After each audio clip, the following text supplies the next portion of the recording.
Coming home to yesterday, the rain fell softly against the windows of Riverside General Hospital as Rebecca Hart pushed through the heavy glass doors. 8 years had passed since she last walked these hallways, and everything felt both familiar and strange. The smell of antiseptic mixed with fresh flowers from the gift shop brought back memories she had tried to bury. She clutched her nursing certificate tighter, reminding herself why she came back. Her mother needed her, and running from the past forever was not an option. The reception area buzzed with activity. Nurses hurried past with charts. Visitors waited on worn chairs, and somewhere down the hall, a phone rang endlessly. Rebecca approached the main desk where an older woman with kind eyes looked up from her computer. "Rebecca Hart, reporting for duty," she said, trying to sound confident. The woman smiled warmly. "Welcome back, dear. We heard you were returning. Your mother must be so happy. I am Helen, head nurse on the 3rd floor. Dr. Foster is expecting you in his office." Rebecca nodded and made her way down the corridor. The 3rd floor was the intensive care unit, where the most critical patients stayed. She remembered spending time here as a student nurse, learning how fragile life could be. Those memories felt like they belonged to a different person, someone more hopeful and less afraid. The mysterious patient Dr. Gerald Foster greeted her with a firm handshake. He was a tall man in his 60s, with gray hair and sharp eyes that seemed to see through people. His office was neat and organized, filled with medical books and certificates on the walls. "Rebecca, good to have you here. We need experienced nurses, especially now. We have a high-profile case that requires constant attention," he said, gesturing for her to sit. "What kind of case?" Rebecca asked, settling into the chair. "A patient was brought in 3 weeks ago after a car accident. His name is Nathan Cross. You might have heard of him. He runs one of the biggest technology companies in the country. He has been in a coma since the accident, but his vitals are stable. We are hoping for improvement soon." Rebecca felt her heart skip. Nathan Cross. The name hit her like a wave. It could not be him. Not after all these years?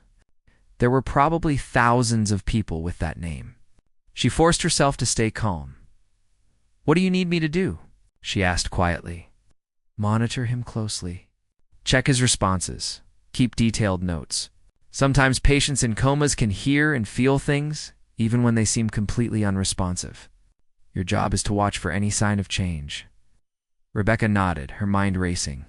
She followed Dr. Foster down the hall to room 37. Her hands felt cold as they approached the door. When they entered, her breath caught in her throat. The man behind the scar, there he was, lying still under white sheets, connected to machines that beeped softly. Nathan Cross. Her Nathan. The boy she fell in love with in college, the one who disappeared from her life without explanation. His face was older now, more defined, with lines that spoke of stress and responsibility. But it was definitely him. She stood frozen at the doorway while Dr. Foster checked the monitors. "Are you all right, Rebecca?" he asked, noticing her pale face. "Yes, sorry." "Just adjusting to being back," she lied. Dr. Foster nodded and left her alone with instructions to call if anything changed. Rebecca slowly approached the bed. Nathan looked peaceful, almost like he was just sleeping. His dark hair had a few gray strands now. His strong jaw was covered with stubble. But what caught her attention was the scar on his chest, visible above the hospital gown. She knew that scar. She remembered the night he got it. Echoes of the past. They were 20 years old, full of dreams and plans. Nathan was studying business while Rebecca was in nursing school. They spent every free moment together talking about the future they would build. One night, Nathan got into a fight trying to protect a friend. Someone pulled a knife, and Nathan ended up in the emergency room with a deep cut across his chest. Rebecca stayed with him all night, holding his hand, promising everything would be okay. 2 weeks later, Nathan was gone. No goodbye, no explanation. Just a brief note saying he had to leave and could not tell her why. Rebecca searched for him, called everyone they knew, but Nathan had vanished completely. Eventually, she forced herself to move on, to forget. She threw herself into her studies, took a job in another city, and built a new life. But she never really forgot. Now here he was, silent and still. Back in her life when she least expected it, the first sign Rebecca spent the next hour setting up her station and reviewing Nathan's medical charts. His injuries from the accident were healing well, but something kept him in the coma. Brain scans showed no permanent damage. Dr. Foster suspected trauma or shock, something psychological rather than physical. As the evening shift began, Rebecca found herself alone with Nathan again. The hospital grew quieter. She sat in the chair beside his bed, watching the steady rise and fall of his chest. Without thinking, she reached out and gently touched his hand. "Nathan, can you hear me?" "It is Rebecca. I know it has been a long time, but I am here now," she whispered. For a moment, nothing happened. Then his fingers twitched slightly. Rebecca gasped and pulled back. She checked the monitors. His heart rate had increased just a little. She leaned closer. "If you can hear me, try to move your hand again." This time his whole hand moved, just an inch, but it was deliberate. Rebecca's heart pounded. She pressed the call button for Dr. Foster, but something made her hesitate. She wanted this moment to herself, just for a second longer. She touched his arm gently, feeling the warmth of his skin. Her fingers traced down to where his scar was hidden beneath the gown. The moment her fingertips brushed against the raised tissue, something incredible happened. A whisper in the silence, Nathan's eyes moved rapidly beneath his closed lids. His breathing changed, becoming faster, more urgent. The monitors began to beep more insistently. Rebecca should have called for help immediately, but she was frozen, watching his face. His lips parted slightly. A soft sound escaped, barely audible over the machines. Rebecca leaned down, her ear close to his mouth. "Rebecca." Her name. He said her name. It was weak and hoarse, but unmistakable. Tears filled her eyes as she looked at his face. His eyes were still closed, but she knew he was there, somewhere inside. Fighting to come back, Dr. Foster burst through the door with 2 other nurses. They surrounded the bed, checking vitals and asking questions. Rebecca stepped back, wiping her eyes quickly. She explained what happened, how she touched his scar, and he responded. Dr. Foster looked at her thoughtfully. "Interesting. Sometimes familiar touch can trigger responses in coma patients. It appears he knows you, Rebecca. This is a very good sign." As the medical team worked, Rebecca stood by the window looking out at the rain. Her mind spun with questions. Why was Nathan here? Why now? What happened to him all those years ago? And most importantly, what would happen when he fully woke up? The night stretched ahead, full of possibilities and dangers. Rebecca knew her life had just changed forever. The past she tried to escape had found her again, and this time she would not run. She would stay and find the truth, no matter what it cost. Helen appeared at her side, placing a gentle hand on her shoulder. "You know him, do you not?" "That patient in there," Rebecca nodded slowly. "We knew each other a long time ago." "Then you were exactly where you need to be. Sometimes fate brings people back together for a reason. Trust that, dear." As Rebecca returned to Nathan's bedside for her night shift, she made a silent promise. She would help him wake up, help him heal, and finally get the answers she deserved. The CEO who pretended to sleep had called her name, and she would not leave until she understood why. Whispers in the dark, the night settled over Riverside General like a heavy blanket. Rebecca sat beside Nathan's bed, listening to the rhythmic beeping of the heart monitor. Every few minutes, she would check his vitals, write notes in his chart, and steal glances at his peaceful face. The hospital was quiet now, with only the distant sounds of nurses making their rounds and the occasional ambulance siren outside. She could not stop thinking about the moment he whispered her name. It felt like a door had opened between them, a connection that 8 years of silence could not break. Her fingers trembled as she adjusted his blanket, careful not to wake him if he was truly resting now. Around midnight, Helen stopped by with coffee. "How is our special patient doing?" she asked, handing Rebecca a warm cup. "Stable.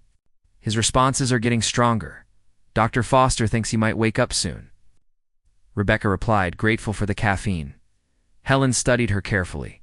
"And how are you doing?" "This cannot be easy, taking care of someone from your past." Rebecca smiled sadly. "I thought I had moved on. I built a whole new life in Portland, worked at a great hospital, even dated a few people. But the moment I saw him lying here, everything came rushing back. All the questions I never got answers to. All the hurt I buried. Maybe this is your chance to get those answers, Helen suggested gently before leaving Rebecca alone again. The hidden letters as dawn approached. Rebecca decided to organize Nathan's personal belongings. The hospital had stored his things in a locker beside his bed. Among his wallet, phone, and watch, she found something that made her heart stop. A small leather journal, worn and filled with pages of handwriting. She knew she should not read it. These were private thoughts. But her curiosity won. She opened to a random page and began reading. Ow. June 15th. Today, I saw someone who looked like Rebecca at the coffee shop. My heart stopped for a moment before I realized it was not her. It has been 5 years, and I still search for her face in every crowd. I wonder if she ever thinks about me, if she ever forgave me for leaving without explanation. I hope she found happiness, even though I could not give her the truth. Rebecca's hands shook as she turned more pages. Entry after entry spoke about her, about his regret, about the life they could have had. But nowhere did he explain why he left. The most recent entry was from 2 days before his accident. I am going back to Riverside. I heard Rebecca's mother is ill, which means Rebecca might return home. After 8 years, I might finally see her again. I need to tell her everything, even if she hates me for it. She deserves the truth about that night, about my father, about why I had to disappear. I just hope I am not too late. Rebecca closed the journal quickly as footsteps approached. A woman in an expensive black coat entered the room, her heels clicking against the tile floor. She was elegant and cold, with perfectly styled blonde hair and sharp blue eyes. Rebecca recognized her immediately from news articles. Patricia Cross, Nathan's mother. The mother's warning, you must be the nurse, Patricia said, her voice crisp and businesslike. She did not wait for a response before moving to Nathan's bedside. How is he? Showing signs of improvement. He responded to stimulation last night, Rebecca explained professionally, though her heart raced. Patricia's eyes narrowed as she studied Rebecca's face. You look familiar? Have we met before? No, Mrs. Cross. I just started working here. Patricia continued staring, making Rebecca uncomfortable. Finally, she spoke again. My son is very important. His company employs thousands of people. Decisions worth millions of dollars are waiting for him. I need him to wake up quickly, but also correctly. Do you understand what I mean? Rebecca frowned. I am not sure what you are asking. I mean that when Nathan wakes up, he needs to be focused on his responsibilities, not distracted by the past. There are reasons he left certain things behind. Good reasons. If you care about his well-being, you will help him move forward, not backward. The threat in her words was clear, though delivered with a smile. Rebecca felt anger rising in her chest, but kept her voice calm. My job is to care for the patient, not control his memories or choices. Patricia's smile faded. Just remember what I said. Some doors are better left closed. She left as quickly as she came, leaving behind the scent of expensive perfume and unspoken threats. Fragments of truth, Dar. Foster arrived for morning rounds shortly after Patricia left. He seemed troubled, avoiding Rebecca's eyes as he checked Nathan's charts. Is everything all right, doctor? Rebecca asked. He hesitated before speaking. Mrs. Cross just spoke with me. She is concerned about Nathan's recovery process. She has requested that we limit his visitors and carefully monitor who has access to him. Why would she do that? She believes stress could harm his recovery. She wants him protected from anything that might upset him. Dr. Foster finally met her eyes. Rebecca, I need to ask you something. Did you know Nathan before he was admitted? Rebecca's throat went dry. She could lie, but what was the point? Yes, we knew each other in college. We were close friends. Dr. Foster nodded slowly. I thought so. The way he responded to you last night was unusual. Rebecca, there are things about Nathan's family that are complicated. His father, Richard Cross, was a powerful man who made many enemies. When Nathan was in college, threats were made against the family. That is why he disappeared so suddenly 8 years ago. It was not his choice. The revelation hit Rebecca like a physical blow. What kind of threats? The kind that could get people killed. Richard arranged for Nathan to leave immediately, to cut all ties with his old life for his own safety and for the safety of people he cared about, especially you. Rebecca sank into a chair, her mind reeling. He left to protect me? Richard Cross died 5 years ago, which is why Nathan could eventually return to a more public life. But Patricia is still very protective. She does not want old connections bringing back painful memories or putting Nathan at risk again. But the danger is over now, right? Dr. Foster's expression darkened. That depends on what caused Nathan's accident. The police report says his brakes failed, but Nathan is a careful man who maintains his vehicles perfectly. Some people, including me, suspect it was not an accident at all. The awakening begins throughout the day. Rebecca could not stop thinking about everything she had learned. Nathan had not abandoned her. He had sacrificed their relationship to keep her safe. All those years she spent, angry and hurt, he was thinking about her, wishing things could be different. That evening, she returned to his room for the night shift. She pulled her chair close to his bed and took his hand gently. Nathan, I know you can hear me somewhere in there. I read your journal. I know why you left now. I am not angry anymore. I just want you to wake up so we can talk. Really talk, for the first time in 8 years. There is so much I need to say to you. His hand squeezed hers weakly. Rebecca's heart jumped. She leaned closer, watching his face intently. His eyelids fluttered. His breathing changed pace. That is it, Nathan. Come back. I am right here. You are safe. More movement. His head turned slightly toward her voice.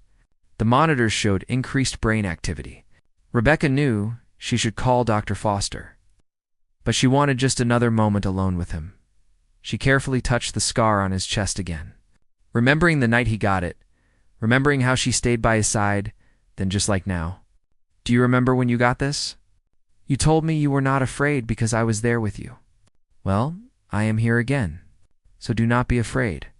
Come back to me. Nathan's eyes slowly opened. They were unfocused at first, blinking against the light. Rebecca held her breath as his gaze wandered around the room before finally landing on her face. For a long moment, he just stared at her like he could not believe what he was seeing. Then his lips moved, forming words that were barely a whisper. Rebecca, you are real. I thought I was dreaming. Tears streamed down her face. I am real. You are awake. You are going to be okay. His hand gripped hers tighter. I have so much to tell you. So much to explain. I know, Dr. Foster told me some of it. But right now, you need to rest and recover. We have time now, Nathan said with surprising strength. You do not understand. The accident was not an accident. Someone tried to kill me, and they might come back to finish the job. You need to stay away from me. I cannot let them hurt you. Before Rebecca could respond, Nathan's eyes rolled back, and he slipped into unconsciousness again. But this time it was different. This was natural sleep, not a coma. The monitors showed normal patterns. He was truly on the path to recovery. Shadows of danger. Rebecca immediately called Dr. Foster, who arrived with his team. They examined Nathan thoroughly and confirmed he was out of the coma, though exhausted from the effort of waking. He would sleep naturally for several hours before waking again. As the medical team left, Rebecca noticed something odd. A man in a maintenance uniform was standing in the hallway, watching Nathan's room. When he saw Rebecca looking, he quickly walked away. Something about his movements seemed wrong, too deliberate, too focused. She mentioned it to Helen, who frowned. We do not have anyone scheduled for maintenance on this floor tonight. I will call security. But when security arrived, the man was gone. Rebecca felt a chill run down her spine. Nathan's warning echoed in her mind. Someone had tried to kill him, and they might try again. She spent the rest of the night on high alert, watching every person who passed by the room. Around 3 a.m, Nathan stirred again. His eyes opened, clearer this time, and immediately found Rebecca sitting guard by his bed. We're still here, he said softly. Where else would I be? Safe. Away from me. Rebecca moved closer. Nathan, I spent 8 years not knowing why you left. I am not walking away now that I finally have you back. Whatever danger you are in, we will face it together. Nathan's expression was torn between relief and fear. You do not know what you are saying. These people are dangerous. They killed my father. They tried to kill me. They will not hesitate to hurt you if they think you matter to me. Then we need to figure out who they are and stop them. How? I do not even know who I can trust anymore. You can trust me. You always could. That never changed. The promise's morning light began to fill the room. Nathan and Rebecca sat together in silence, both understanding that their reunion had brought them into dangerous territory. But neither was willing to run anymore. Nathan's voice was hoarse, but determined. There are documents. Evidence my father collected about corruption in our company, deals made with dangerous people. I have been trying to find them since he died. I think that is why someone wants me dead. They know I am getting close. Where are these documents? That is the problem. I do not know. My father hid them somewhere before he died, but he never told me where. The only clue I have is something he said in his last message to me. He said, "The truth was where our family began." Rebecca thought carefully. Where did your family begin? Where did your father grow up? Nathan's eyes widened. Riverside. He grew up here in this town. That is why I came back. I was searching for the documents when my brakes failed. The pieces were starting to fit together. Nathan had returned to Riverside searching for evidence that could expose dangerous people. Someone found out and tried to stop him. Now he was vulnerable in the hospital, and that same someone might try again. We need to tell someone. The police, the FBI, someone who can protect you, Rebecca urged. No, my father tried that. He died 2 days later. We cannot trust anyone in authority until we know who is involved. Rebecca felt fear grip her heart, but also determination. Then what do we do? Nathan looked at her with such intensity that it took her breath away. We find those documents before they find us. But Rebecca, if you help me with this, there is no going back. Your life will be in danger too. She did not hesitate. I already decided. I am not leaving you again. A small smile crossed Nathan's tired face. You always were the brave one. And you always were the stubborn one, she replied, making him laugh weakly. They spent the next hour making plans, speaking in whispers, preparing for what would come next. Outside the room, the hospital began its morning routine. Unaware that 2 people inside were plotting to expose a conspiracy that reached into the highest levels of power. Racing against time, 2 days passed, with Nathan growing stronger each hour. Rebecca arranged her shifts so she could stay close to him, watching for any signs of danger. The man in the maintenance uniform had not returned, but she felt eyes on them constantly. An invisible threat lurking in the hospital corridors. Dr. Foster had reluctantly agreed to keep Nathan's improving condition somewhat quiet, telling only essential staff. Patricia Cross called multiple times each day, demanding updates, but she had not visited again. Rebecca suspected Nathan's mother knew more than she was saying. On the 3rd morning, Nathan was strong enough to sit up and eat solid food. His color had returned, and though his body was still healing, his mind was sharp and focused. They had to move soon before whoever tried to kill him realized their opportunity was slipping away. Tonight, Nathan said as Rebecca checked his vitals. We leave tonight and search my father's childhood home. It was sold years ago, but I know how to get in. You can barely walk to the bathroom, Rebecca protested. How are you going to break into a house? I will manage. We do not have a choice. Every day I stay here is another chance for them to finish what they started. Rebecca wanted to argue, but knew he was right. She had already prepared a bag with supplies, borrowed Helen's car keys, and planned an escape route through the service elevator that few people used. Secrets in the tech at 11 o'clock that night. Rebecca helped Nathan into a wheelchair, covering him with blankets and a visitor's pass sticker. They made their way through the quiet hallways, her heart pounding with every step. When they reached the service elevator, she breathed a sigh of relief. Helen was waiting by the back entrance with her car running. You to be careful. And Rebecca, bring my car back in one piece. Thank you for this, Rebecca said, hugging her quickly. Just find whatever you are looking for and end this mess. That boy has been through enough, Helen replied. Glancing at Nathan with motherly concern, they drove through the empty streets of Riverside toward the old neighborhood where Richard Cross had grown up. The house was a modest two-story home that looked abandoned, with overgrown grass and dark windows. Nathan directed Rebecca to park a block away. "Can you walk?" she asked, helping him out of the car. "I will make it work." Nathan leaned on her heavily as they approached the house. His breathing was labored, but his determination never wavered. Getting inside was easier than expected. Nathan knew where a spare key had always been hidden, and miraculously, it still worked. The house was empty of furniture, but filled with dust and memories.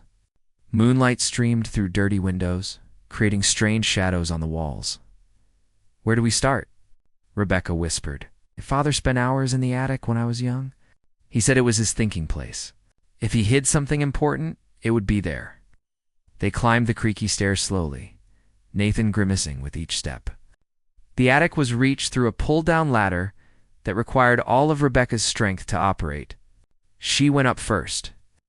Using her phone's flashlight to illuminate the space, the attic was larger than expected, filled with old boxes, forgotten furniture, years of accumulated junk. Rebecca helped Nathan up the ladder, and they began searching through everything carefully.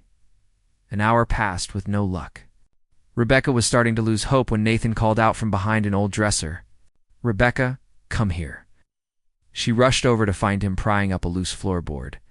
Beneath it was a metal box, locked and dusty. Nathan's hand shook as he pulled it free. "This is it. This has to be it. How do we open it?"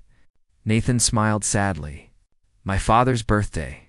He always used the same combination for everything." He spun the lock, and with a click, it opened. Inside were folders thick with documents, photographs, and a letter addressed to Nathan in his father's handwriting.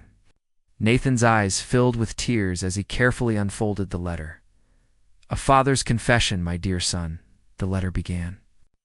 "If you are reading this, then I am gone, and you have found what I spent years hiding. I am sorry for the burden I am placing on you, but someone must know the truth." Nathan's voice cracked as he continued reading aloud. "Our company was built on innovation and hard work, but it was nearly destroyed by greed. 10 years ago, several board members made deals with organized crime to secure contracts and eliminate competition. I discovered their actions too late. They had already buried evidence and silenced witnesses." Rebecca sat beside Nathan, listening to the devastating confession. Collected proof of everything they did. Every illegal transaction, every bribe, every threat. "The documents in this box can send them all to prison. But these are dangerous men who will kill to protect their secrets. They have already threatened you and your mother. That is why I sent you away, why I kept you at a distance. I thought if they believed you knew nothing, they would leave you alone." Nathan wiped tears from his face. "I thought he was disappointed in me, that he pushed me away because I was not good enough. All this time, he was trying to protect me." "He loved you," Rebecca said softly. "Everything he did was to keep you safe." The letter concluded with instructions on who to trust with the evidence and a heartbreaking goodbye. "Live the life I could not give you, Nathan. Find happiness. Fall in love. Do not let my mistakes steal your future. I love you always, Dad." They sat in silence for a long moment, processing everything. Finally, Nathan carefully packed the documents back into the box. "We need to get this to the right people," he said. "My father named a federal prosecutor he trusted, someone outside the normal channels. If we can reach him, this nightmare ends." The final confrontation, they were climbing down from the attic when headlights flooded through the front windows. A car had pulled up outside. Rebecca's blood ran cold. "Did anyone follow us?" Nathan asked urgently. "I do not think so. I was careful. They were trapped." Footsteps approached the front door. Nathan grabbed Rebecca's hand and pulled her toward the back of the house. His body was weak, but adrenaline pushed him forward. They made it to the kitchen when the front door burst open. A man's voice called out, "Nathan Cross, we know you are here. Make this easy on yourself and on the girl." Rebecca recognized the voice. It was the fake maintenance man from the hospital. Nathan pushed her toward the back door, but it was locked from the outside. They were cornered. The man entered the kitchen with two others. He was tall and cold-looking, with a gun held casually at his side. "You've been a lot of trouble, Nathan. Just like your father. Stubborn men who do not know when to quit. Who sent you?" Nathan demanded, stepping in front of Rebecca protectively, despite his weakness. "Does it matter? You found the documents? That is all we need to know. Hand them over, and maybe we let the girl live." "Maybe he's not good enough," Nathan replied. The man raised his gun, pointing it directly at Nathan's chest. Rebecca's scream caught in her throat. But before anyone could move, the room exploded with light and sound. "FBI, drop your weapons." Agents swarmed through every entrance, surrounding the gunman. Rebecca almost collapsed with relief. Dr. Foster appeared in the doorway, and suddenly everything made sense. "The truth revealed, Dr. Foster," Nathan said in disbelief. The doctor smiled gently. "I have been working with federal investigators for 3 years, Nathan. Your father contacted me before he died, asked me to watch over you. When you were brought to my hospital, I knew it was not coincidence. I've been protecting you this whole time." "But how did you know we were here?" Rebecca's phone. "I have been tracking it since she started her shifts. I knew eventually you would lead us to the evidence. I am sorry for the deception, but we needed to catch these men in the act." The gunmen were led away in handcuffs, shouting threats and curses. The lead agent approached Nathan and Rebecca, introducing himself. "I am Agent James Rodriguez. Your father was a brave man, Mr. Cross. These documents will help us dismantle one of the largest corruption networks in the country." "You did the right thing," Nathan nodded numbly, exhaustion finally catching up with him. His legs gave out, and Rebecca caught him, lowering him carefully to the floor. "We need to get him back to the hospital," she said urgently. Healing hearts, the next few days passed in a blur. The news exploded with stories about the massive corruption scandal. Nathan became a reluctant hero, though he refused most interview requests. His mother was questioned extensively but was ultimately cleared of involvement. Though her relationship with Nathan remained complicated, Rebecca stayed by his side through everything. As Nathan's physical strength returned, their emotional connection deepened. They talked for hours, filling in the gaps of 8 lost years, learning who they had become and falling in love all over again one evening. As sunset painted the hospital room in golden light, Nathan took Rebecca's hand. "I have been thinking about my father's letter," he said, "about living the life he wanted for me, about not letting the past steal my future." "What are you saying?" "I am saying that losing you once nearly destroyed me. I will not make that mistake again. I know we have a lot to figure out. I know there are obstacles and complications. But Rebecca, I love you. I have always loved you. These 8 years apart did not change that." Rebecca's heart felt like it might burst. "I love you too. I tried not to. I tried to move on and forget. But seeing you again, taking care of you, fighting beside you, it all reminded me why I fell for you in the first place. You are brave and good and stubborn in the best way." Nathan laughed, the sound filling the room with joy. "So what do we do now? Now you finish healing. Then we figure out the rest together. No more running. No more secrets. Just us, building the life we should have had all along." Nathan pulled her close, mindful of his still healing injuries, and kissed her. It was soft and sweet and full of promise. Outside the window, Riverside was settling into evening.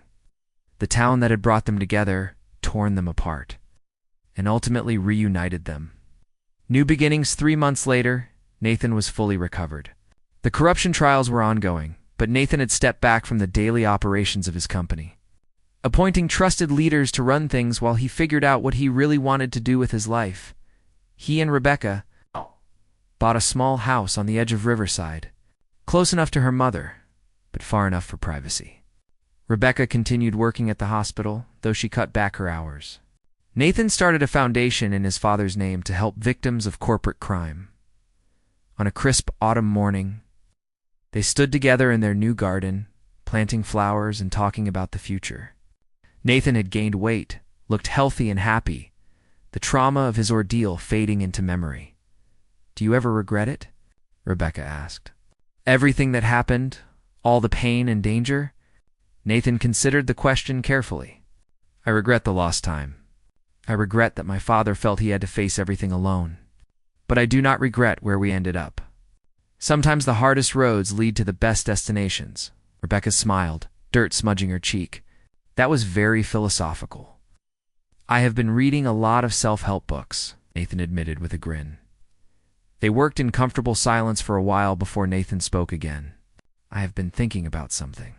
My father's letter said to fall in love, to live fully. I think I am ready to do that completely.